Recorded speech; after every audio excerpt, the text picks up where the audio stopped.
Welcome back to my YouTube channel. आप सभी का स्वागत है मेरे यूट्यूब चैनल पर। तो आज मैं फिर हाजिर हुई हूँ अपने नेक्स्ट एपिसोड के साथ। तो शुरू करते हैं इस सफ़र का आगाज। हेलो देयर, हाय, मेरा नाम है सुमन परिहार और आप लोग देख रहे हैं नुमाइशी ज़िंदगी सीरीज का एपिसोड 4। तो आज मैं फिर हाजिर हुई हूँ आप सबके सामने एक नए एपिसोड के साथ, जिसमें हम कुछ बातचीत करेंगे, कुछ कविताएं पढ़ेंगे, कुछ सुनेंगे, कुछ महसूस करेंगे और इसी के साथ एक मॉरल ऑफ द स्टोरी के साथ एंड करेंगे। तो मैंने अभी कुछ टाइम पहले, कुछ अरसे पहले कविता लिखी थी। इस कविता का नाम बताने से पहले मैं कुछ और कहना चाहती हूँ कि अगर आप इस चैनल पर नए हैं तो सब्सक्राइब कीजिए, फॉलो कीजिए, लाइक, कमेंट एंड शेयर। अगर पुराने हैं तो बने रहिएगा और कमेंट करके ज़रूर बताइएगा कि आपको कौन सी बात अच्छी लगी। तो मैं आज बातचीत करूँगी अपने शब्द से जुड़ी। अपना मतलब आप जिस चीज़ को, जिस शख्स को अपना कहते हैं उससे। तो आप सोचिए कि आप जिसे अपना कहते हैं अगर वो आपसे दूर हो जाए तो कैसा लगता है, कितना दर्द होता है ना, कितनी तकलीफ होती है जब आप किसी बेइंतहा मोहब्बत करते हैं, बहुत केयर के साथ रखते हैं, बहुत परवाह करते हैं, बहुत प्रेम करते हैं और वही चीज़ आपसे दूर हो जाए, कितना दर्दनाक अनुभव रहता है ना। तो मैंने भी इस दर्दनाक अनुभव को जिया है कुछ टाइम पहले, और उस सफ़र को मैंने कैद किया था एक कविता में। आज वही कविता मैं आप लोगों के सामने शेयर करने जा रही हूँ। तो मेरी कविता का शीर्षक है पोती की दादाजी को शिकायत। मतलब आप कविता के शीर्षक से ये अनुमान लगा सकते हैं कि ये कविता किस तरीके की होगी। जब मैंने ये लम्हा करीब से जिया था ना, मेरा कहने का मतलब ये है कि जब मेरे दादू साहब इस दुनिया को छोड़ने वाले थे, उससे 2 मिनट पहले ही मैं उनके पास गई थी और उन्होंने उस अंतिम चरण में, जिंदगी को छोड़ने के अंतिम चरण में मुझसे कितनी सारी बातें की। मेरे हाथ से खाना खाया, मेरे हाथ को पकड़े रखा और मुझे काफ़ी सारी ज्ञान की बातें बता रहे थे। और उसी बीच उनकी सांसें पता नहीं आसपास कहाँ हो गई कि आज दिन तक वापस नहीं लौटे। तो मैंने उसी लम्हे को जाहिर किया है इस कविता के जरिए। तो मेरी कविता की कुछ पंक्तियां इस तरह है कि आपने कितनी अच्छी बातें बताई, आपने बताया नहीं कि आपको भी जाना होगा। आपके होने और ना होने में सिर्फ एक पल का फासला था। आपके होने ना होने में सिर्फ एक पल का फासला था। आप एक्सपीरियंस कीजिए कि एक इंसान आपका हाथ थामे हुए आपके पास हुआ है, वो सिर्फ एक ही पल के अंदर आपके हाथ को इस तरह छोड़ेगा कि वो जिंदगी में वापस पकड़ने वाले नहीं है।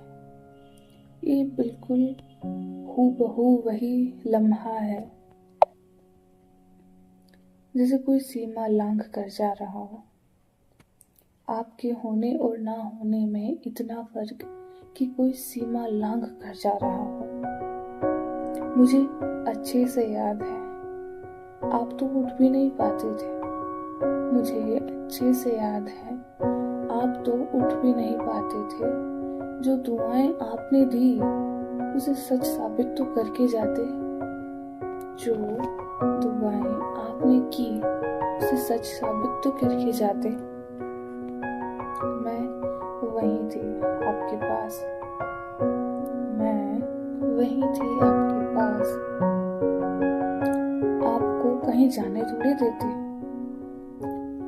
मैं वहीं थी आपके पास, आपको कहीं जाने थोड़ी देती। आपके पकड़े हुए हाथ ने मुझे जवाब नहीं दिया, आपके पकड़े हुए हाथ ने मुझे कोई जवाब नहीं दिया।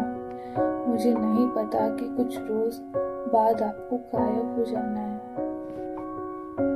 आपके कमरे का वो कोना जहाँ आपका सामान रहा करता है, आपके कमरे का वो कोना जहाँ आपका सामान रहा करता है, शिकायतों पर शिकायतें कर रहा है। आपके सामान से आ रही महक पिछले बीते कुछ लम्हों को झुठला रही है। आपके सामान से आ रही महक बीते कुछ लम्हों को झुठला रही है। आपकी सलवट भरे बिस्तर भी चुपचाप सिमटे बैठे हैं। मुझे याद है अभी भी, आज भी मेरे दादू साहब उठ नहीं पाते थे तो उनकी बिस्तर मुझे लगानी होती थी। तो ठंड में काफी सारे बिस्तर खुल लिया करते थे तो मैं उनकी तह लगाती थी।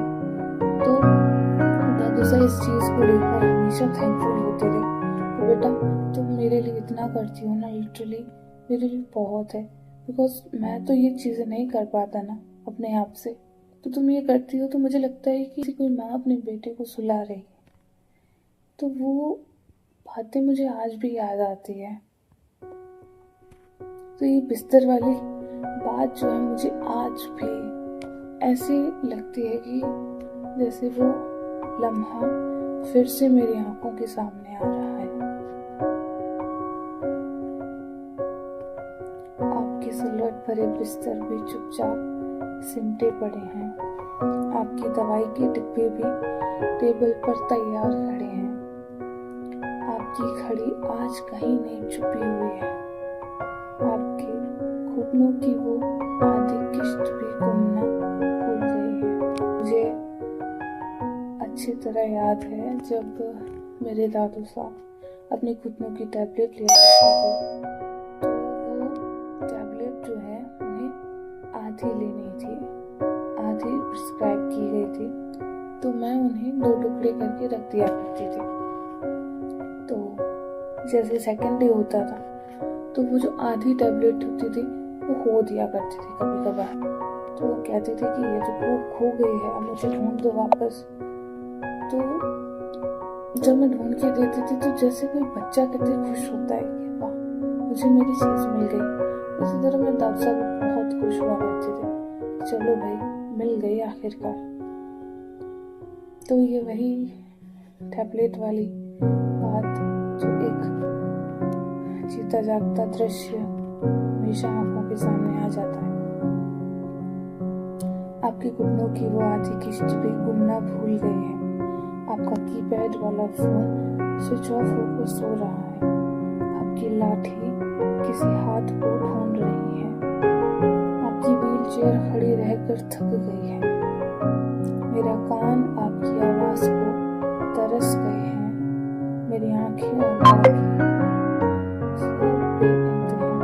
इंतजार में। तो ये कविता का अंत था कि मेरी आंखें और बाकी सारी चीजें आज भी वही है और आपका बेइंतहा इंतजार कर रही है। जो जिंदगी की हकीकत है ना, उसे बदलना बहुत मुश्किल है। आप समझ रहे हैं ना, जिन्होंने अपनों को खोया है वो इस बात को अच्छे से महसूस कर सकते हैं कि ये जो मंजर है इसे बदलना नामुमकिन है।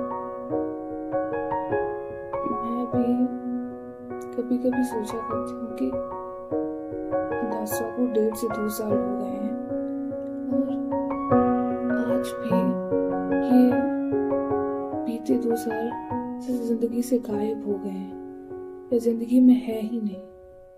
मुझे आज भी ऐसा ही लगता है कि दाऊ साहब वहीं अपने बेड पे बैठे होंगे और मैं जाऊंगी तो वो चिल्लाएंगे, अरे वाह तुम आ गई। तो चीजें एक्सेप्ट करना काफी मुश्किल होता है। उसी तरह इस कहानी, इस कविता का यही अंत है कि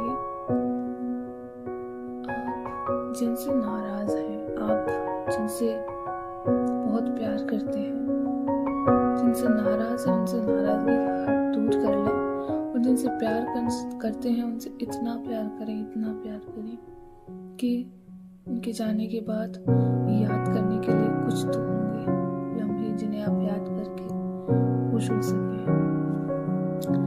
सो आज के लिए इतना ही। तब तक के लिए